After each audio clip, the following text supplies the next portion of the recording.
The klaxons blared across every city on Earth, their urgent wails a stark contrast to the serene blue sky above.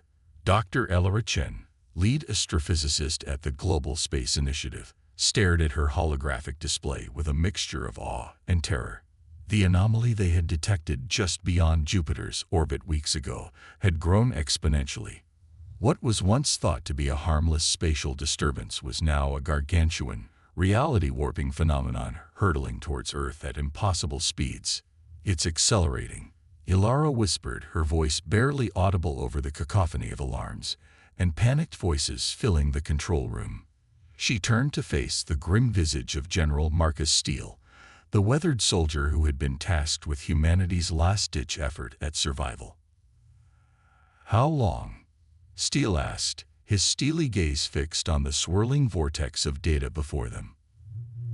Elora's fingers danced across the holographic interface, complex calculations materializing and dissolving in rapid succession.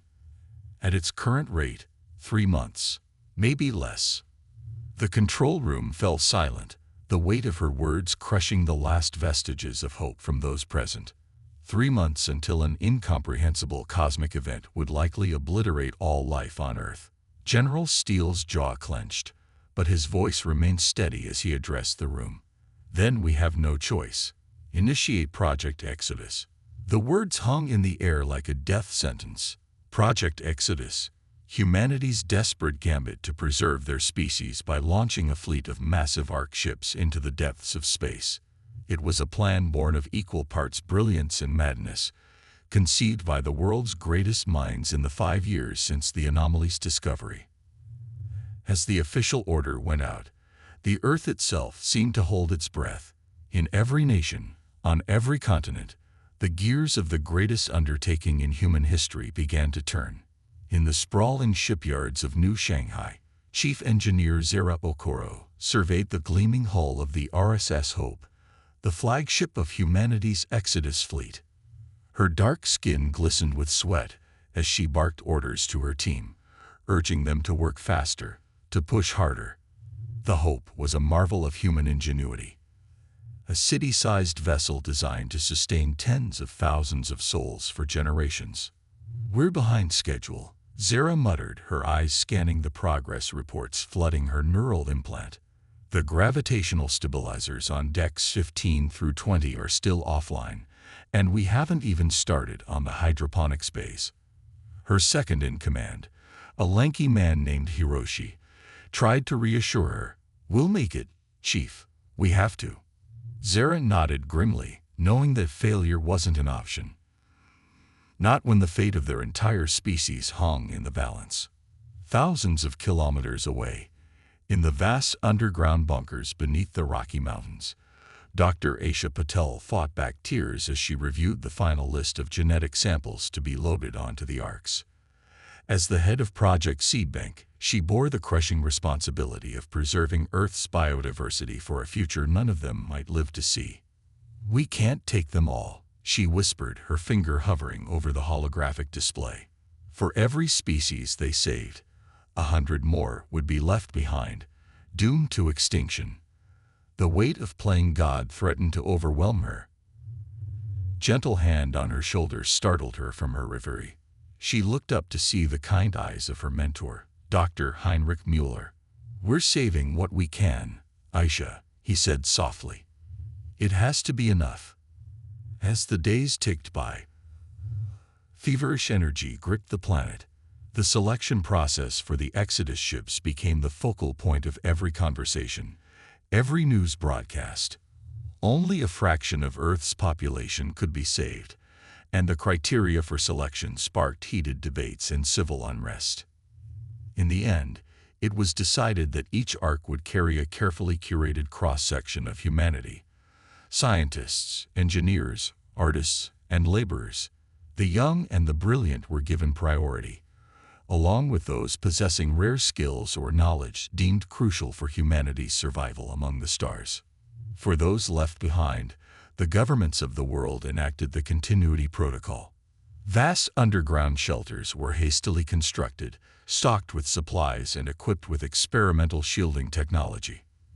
It was a long shot, but it offered a glimmer of hope for those who couldn't secure a place on the arcs. As the launch date approached, the skies above Earth became a canvas of light and motion. The Exodus fleet, 12 massive arc ships, each home to 50,000 souls, rose from their cradles on pillars of flame. Millions watched from below, their faces a mixture of awe, envy, and despair. Aboard the RSS Hope, Elora Chen strapped herself into the command chair, her heart pounding as the ship's AI counted down to ignition. Next to her, General Steele's face was a mask of determination. "May God have mercy on us all," he murmured as the engines roared to life. The Hope shuddered, straining against Earth's gravity. For a moment, it seemed as though the planet itself was reluctant to let them go. Then, with a final surge of power, they broke free, climbing higher and higher into the atmosphere. As they ascended, Elora's eyes were drawn to the viewscreen. The blue marble of Earth, their home for countless millennia, grew smaller by the second. Tears welled up in her eyes as she thought of all they were leaving behind. The good and the bad, the triumphs and the tragedies that had shaped human history. But there was no time for sentiment. As soon as they cleared the atmosphere, alarms blared throughout the ship. The anomaly, that cosmic harbinger of doom, had suddenly accelerated. Its tendrils of distorted space-time were already brushing against the outer planets of the solar system. "All ships, initiate emergency FTL jump." Steele's voice boomed over the comms. "Rendezvous at Alpha Centauri. Go, go, go." In a dazzling display of light and energy, the 12 arc ships engaged their experimental faster-than-light drives. Space itself seemed to bend and twist around them as they were catapulted into the unknown. The last thing Elora saw before the stars blurred into streaks of light was the anomaly engulfing Earth, its swirling vortex of energy obscuring the planet from view. A sob caught in her throat as the realization hit her. They were now truly alone, hurtling through the void with no guarantee of survival. As the Hope and its sister ships vanished into the depths of space, the remnants of humanity left on Earth looked to the skies with a mixture of hope and trepidation. Would their children of the stars find a new home? Would they survive the challenges that awaited them in the cosmic ocean? Only time would tell. But one thing was certain: the greatest adventure in human history had begun.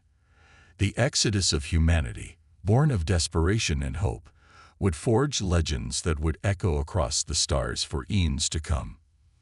Pioneers of the void. The vast emptiness of interstellar space stretched endlessly in all directions, broken only by the faint glimmer of distant stars. Within this cosmic void, 12 massive ships carried the remnants of humanity towards an uncertain future. Aboard the RSS Hope, Dr. Elora Chen stared at the holographic display, her eyes heavy from lack of sleep. It had been 6 months since their desperate flight from Earth, and the challenges they faced seemed to multiply with each passing day. "Another malfunction in the hydroponics bay," she muttered, rubbing her temples. "At this rate, we'll run out of fresh food before we reach Alpha Centauri." General Steele, his once crisp uniform now wrinkled and worn, nodded grimly. "We knew this wouldn't be easy, Doctor. But we have no choice but to adapt and overcome." The words had become a mantra aboard the Exodus fleet. Adapt and overcome. It was all they could do in the face of the countless obstacles that threatened their survival. In the cavernous engineering deck, Chief Engineer Zara Okoro worked tirelessly to keep the Hope systems operational. The faster-than-light jump had taken a heavier toll on the ship's infrastructure than anyone had anticipated. Crucial systems failed daily, and spare parts were becoming increasingly scarce. "Reroute power from the auxiliary life support to the main reactor," Zara ordered, her voice hoarse from shouting over the constant hum of machinery. "We need to stabilize the containment field before." A violent shudder ran through the ship, throwing Zara and her team to the floor. Alarms blared as the lights flickered ominously. "Status report." Zara barked into her community as she scrambled to her feet. "Reactor containment is failing. came the panicked reply. "We're looking at a cascade failure in 10 minutes if we can't stabilize it."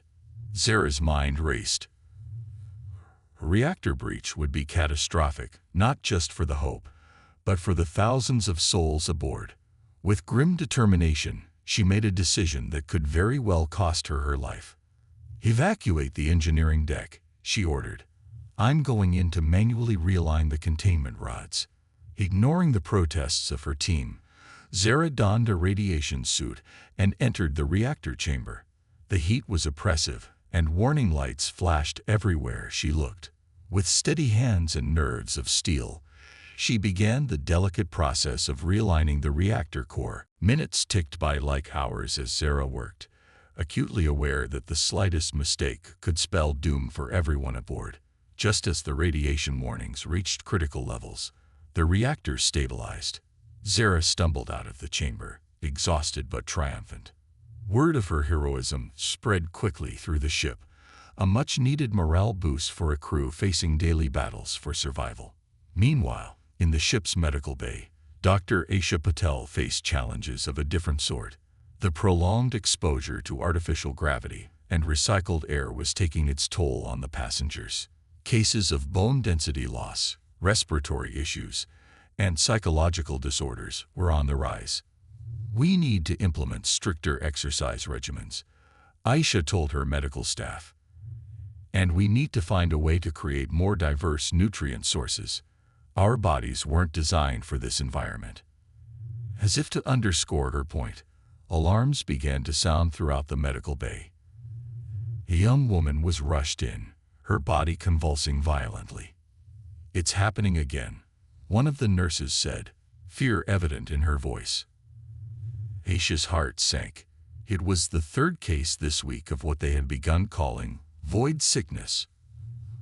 Mysterious ailment that seemed to strike at random, causing neurological breakdowns in its victims.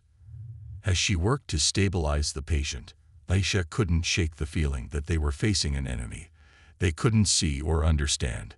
The void of space itself seemed to be turning against them. In the ship's crowded living quarters, tensions among the passengers were reaching a boiling point.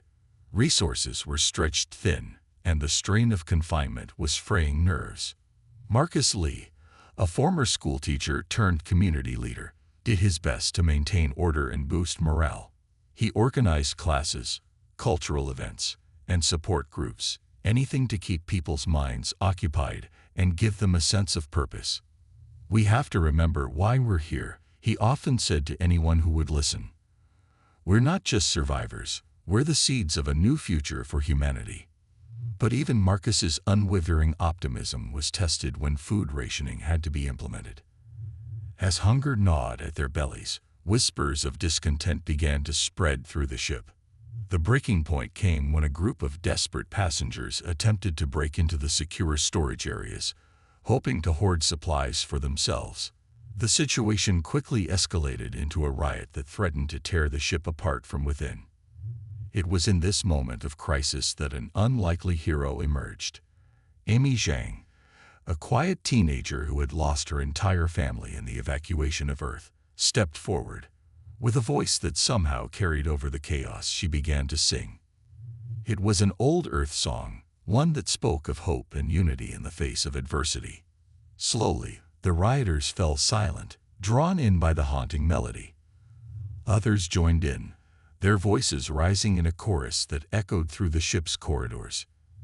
As the last notes faded away, there wasn't a dry eye to be found.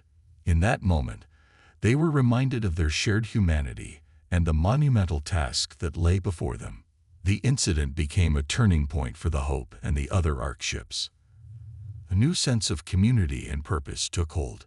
People began to look out for one another, sharing what little they had and working together to solve the myriad problems they faced. Innovations born of necessity began to emerge. A group of engineers and botanists collaborated to create vertical farming systems that dramatically increased food production. Recycling processes were refined to an art, with nearly every molecule aboard the ships being put to use. Even entertainment took on new forms. Virtual reality systems, originally designed for training purposes, were repurposed to create immersive experiences that helped stave off the psychological effects of prolonged space travel. As the months turned into years, the Exodus fleet slowly adapted to life in the void. Children were born who had never known the feel of Earth's gravity or breathed its air. To them, the Arks were the only home they had ever known, but the journey was far from over. As they approached the Alpha Centauri system, long-range scans brought both excitement and trepidation. There were potentially habitable planets orbiting the twin stars, but they were not alone. Strange energy signatures, unlike anything in their databases, emanated from the system. It seemed that humanity's first encounter with an alien civilization was imminent. As the RSS Hope and its sister ships prepared for their approach to Alpha Centauri, Dr. Elora Chen addressed the fleet. Her voice, transmitted across the vast distances separating the arcs, carried the weight of their shared journey and the uncertainty of what lay ahead. "My fellow travelers," she began, her words reaching every corner of every ship, "we stand on the threshold of a new chapter in human history. What we find in this new star system may challenge everything we thought we knew about our place in the universe. But remember this, we have already achieved the impossible. We have crossed the void between stars, carrying with us the legacy of Earth and the hope for our species' future." She paused, allowing her words to sink in before continuing. "Whatever awaits us, we face it together. Not just as survivors, but as pioneers of a new age. The stars themselves bear witness to our determination and resilience. Let them now watch as we take our first steps into a larger universe." As Elora's speech concluded, a sense of anticipation swept through the fleet. They had survived the void, but greater challenges, and perhaps greater wonders, lay ahead.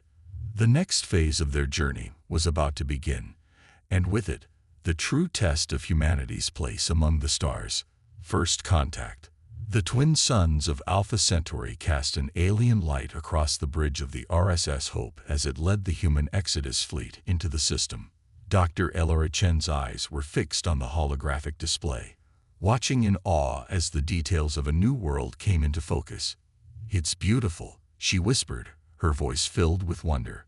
The planet before them was a swirling marble of blues and greens, hauntingly reminiscent of Earth yet undeniably alien. General Steele nodded, his weathered face showing a rare glimpse of emotion. "And inhabited," he added, gesturing to the strange energy signatures emanating from the planet's surface. Xiphon Q, the ship's communications array, lit up with activity. A message, carried on frequencies they had never encountered before, filled the air with an otherworldly harmony of sounds and light.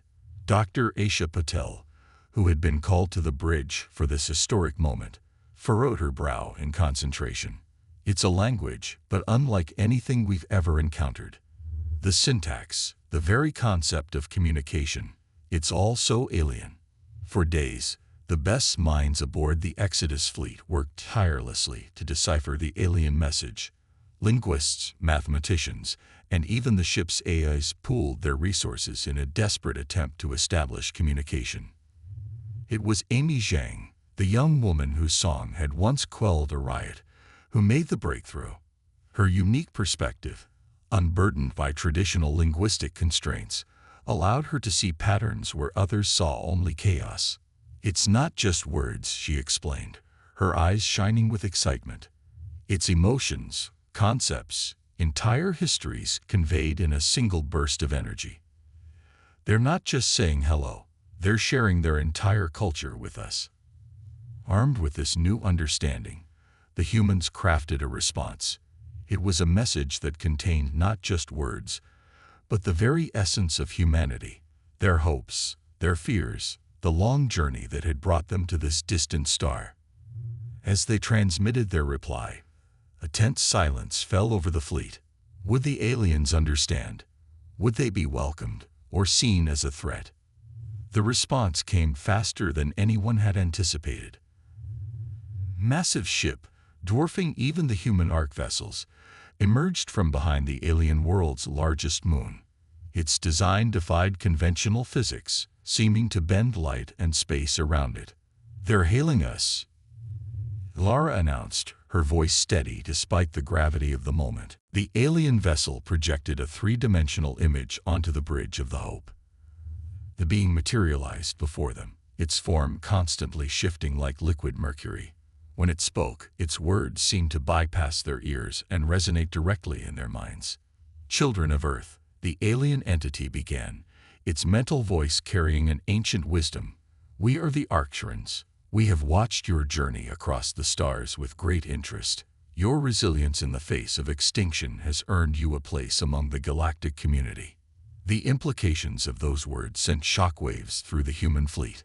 They were not alone in the universe, and more importantly, they had been deemed worthy of contact. Over the following weeks, a cautious exchange began between humans and Arcturans. The aliens shared glimpses of their advanced technology and vast knowledge of the cosmos, while the humans offered their unique perspectives and indomitable spirit. But it wasn't all smooth sailing. Cultural misunderstandings led to tense moments, and some humans feared that accepting alien help would mean losing their identity. The Arcturans, for their part, sometimes struggled to comprehend the seemingly irrational aspects of human behavior. Zara Okoro found herself at the forefront of technological exchange, working alongside Arcturan engineers to adapt their advanced propulsion systems to the human vessels. The innovations they developed together promised to revolutionize space travel, potentially opening up the entire galaxy for exploration. Meanwhile, Dr. Aisha Patel collaborated with Arcturan biologists to tackle the lingering health issues plaguing the human population. The aliens' deep understanding of genetics and cellular manipulation offered hope for curing the mysterious void sickness and adapting human physiology to life in space. But it was in the realm of art and culture that the most profound connections were made. Amy Zhang's musical compositions, infused with the harmonic principles of Arcturan communication, created soundscapes that transcended species barriers. Her performances became a symbol of the potential for harmony between their two civilizations. As the days turned into weeks, and weeks into months, the initial wonder of first contact gave way to the complex reality of coexistence. Political factions formed within the human fleet, those who embraced the new alliance and those who feared the loss of human autonomy. General Steele found himself caught between these competing ideologies. "We can't ignore the opportunities this alliance offers," he argued in a heated council meeting. "But we also can't forget who we are and where we came from. We must find a balance." The Arcturans, sensing the internal strife among the humans, made a proposal. They offered to help establish a human colony on a nearby habitable moon, allowing those who wished to maintain a more independent existence to do so. As preparations for the colony began, a new crisis emerged. Long-range scans detected a massive object moving through the system, the same reality-warping anomaly that had forced humanity to flee Earth. It seemed that their cosmic pursuer had followed them across the stars. The Arcturans were alarmed. "This phenomenon is unknown to us," they admitted. "It defies our most advanced scientific theories." Faced with this looming threat, humans and Arcturans alike realized that their alliance would be tested in ways they couldn't have imagined. The very force that had nearly destroyed humanity now threatened both their civilizations. As tensions mounted and preparations for a potential evacuation began, Dr. Elora Chen made a startling discovery. Analyzing data from both human and Arcturan sources, she began to see patterns in the anomaly's behavior that suggested it wasn't a natural phenomenon at all. "I don't think it's just some cosmic disaster," she explained to a joint human-Arcturan council. "The way it moves, the way it reacts to our presence, I believe it's alive. More than that, I think it's trying to communicate." Her theory was met with skepticism from both species, but as the anomaly drew closer, evidence began to mount in her favor. The distortions in space-time around it started to form complex, repeating patterns that bore a striking resemblance to the most fundamental equations governing the universe. With time running out and options limited, The Council made a daring decision. They would attempt to communicate with the anomaly, using a combination of human intuition and Arcturan technology. As the massive distortion loomed ever closer, threatening to engulf the entire star system, Ilara and her team worked feverishly to craft a message. It wasn't in any language, human or Arcturan, but in the pure mathematics of the cosmos itself. With hearts racing and breaths held, they transmitted their message into the swirling vortex of the anomaly. For a moment that seemed to stretch into eternity, there was no response. Then, just as hope began to fade, the anomaly changed. The violent distortions of space-time began to smooth out, coalescing into a form that both humans and Arcturans could perceive. Bridge between realities, a gateway to understanding the very fabric of the universe. As the inhabitants of the Alpha Centauri system stood on the precipice of a discovery that would reshape their understanding of existence itself, one thing became clear: the greatest challenges often bring the greatest opportunities for growth and unity. The journey that had begun with humanity's desperate flight from Earth had led them not just to the stars, but to the threshold of cosmic enlightenment. And they would face whatever came next as they had faced every challenge before, together, with courage, curiosity, and an unwavering spirit of exploration. The Galactic Challenge.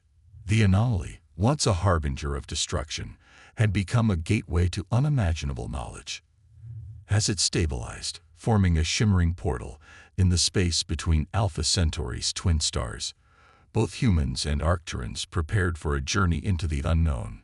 Dr. Elara Chen led the joint expedition into the anomaly. As their ship passed through the threshold, reality itself seemed to twist and reform around them. They emerged into a realm beyond normal space-time, a place where thought and matter intertwined. Here, they encountered the beings responsible for the anomaly, the cosmic architects. These entities, existing on a plane far beyond human or even Arcturan comprehension, had been seeking contact with emerging intelligent species across the universe. The architects revealed a troubling truth: the fabric of reality itself was fraying. Countless civilizations across the cosmos faced extinction as their local space-time began to unravel. The anomaly had been the architect's way of searching for species with the potential to help mend the cosmic tapestry. Humanity's unique blend of resilience, creativity, and adaptability, combined with the Arcturans' advanced understanding of the universe, made them ideal candidates for this monumental task. "We stand at a crossroads," Ilara addressed the assembled leaders of both species. "We have the opportunity to save not just ourselves, but countless civilizations across the universe. But the cost may be higher than we can imagine." The challenge before them was immense. To repair reality, they would need to scatter themselves across the cosmos, establishing a network of stabilization points.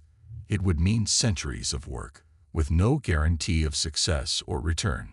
Debate raged among both humans and Arcturans. Some argued that they should focus on their own survival, while others saw this as the ultimate fulfillment of their potential as sentient beings. In the end, it was a joint decision. Humanity and the Arcturans would answer the call of the cosmic architects. They would become the guardians of reality itself. Preparations began immediately. The most brilliant minds of both species worked tirelessly to develop technology capable of manipulating the very fabric of space-time. The human arcs and Arcturan vessels were retrofitted for long-term, intergalactic travel. As the day of departure approached, a somber mood fell over the Alpha Centauri system. Families were separated, with some choosing to remain behind to build a new home, while others ventured into the vast unknown. Zira Okoro, now the chief engineer of the entire fleet, stood before the assembled crews. "What we're about to do has never been attempted," she said, her voice carrying across the vastness of space. "But remember, every great journey begins with a single step. Today, we take that step for all of creation." With a flash of energy that outshone the twin suns of Alpha Centauri, the combined fleet of humanity and Arcturans departed. They scattered across the galaxies, each ship carrying the hopes of countless worlds on its shoulders. For centuries, they toiled. At each point of fraying reality, they established anchors using their combined knowledge and the guidance of the cosmic architects to mend the cosmic fabric. It was grueling work with many sacrifices along the way. But slowly, steadily, the universe began to heal. Part 5. Return of the Star Children. A millennium had passed since the human Arcturan fleet had departed on their grand mission. The Alpha Centauri system, once a haven for the remnants of humanity, had flourished into a thriving interstellar civilization. On a warm summer's evening, as the twin suns dipped below the horizon, the sky lit up with an impossible radiance. Ships, unlike any seen before, descended from the heavens. The Star Children had returned, but they were no longer simply human or Arcturan. Their millennium among the stars, working with the very building blocks of reality, had changed them. They had become something more, luminous beings of pure energy and thought, carrying within them the wisdom of 1,000 galaxies. As they materialized in the great assembly hall, the gathered crowd gasped in awe. At the forefront stood a figure that somehow still resembled Dr. Elora Chen, though she now pulsed with cosmic energy. "We have returned," Elora's voice echoed, not through the air, but directly into the minds of all present. "Our mission is complete, reality is stable, and the universe enters a new age of harmony." The returnees shared their experiences, tales of wonders beyond imagination, of civilizations saved and new forms of life encountered. They spoke of the sacrifices made and the transformations undergone. But with their return came a choice. The Star Children could not remain in their ascended forms and live among their kin. They would need to give up their cosmic power to rejoin their people. Elora, now a being of pure light, approached a young woman in the crowd, her many times great-granddaughter. "We have seen the edges of creation," she said, her voice filled with both joy and sorrow. "Now we choose to come home."